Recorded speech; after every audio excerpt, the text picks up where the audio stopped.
Hi, my name is Sean Lamoth. I'm the operations manager here at Hanna's Property Maintenance. We're out here in Ottawa today, and we were supposed to do a demo with these guys from Orec about their amazing Snow Rhino. The problem is that Mother Nature doesn't play by our rules. So there isn't any snow, but we actually brought some snow, loaded it up in a dump truck, brought it over here to this parking lot, dumped it, and as you can see from the skid steer tracks, it's packed right down.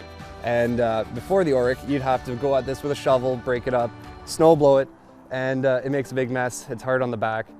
However, with the Snow Rhino here, it'll make light work of that. So here we have the 46-inch full width of the blade. It's really nice if you got big walkways, open areas, or you got to clean up along a curb line for someone with a plow or something. Really nice.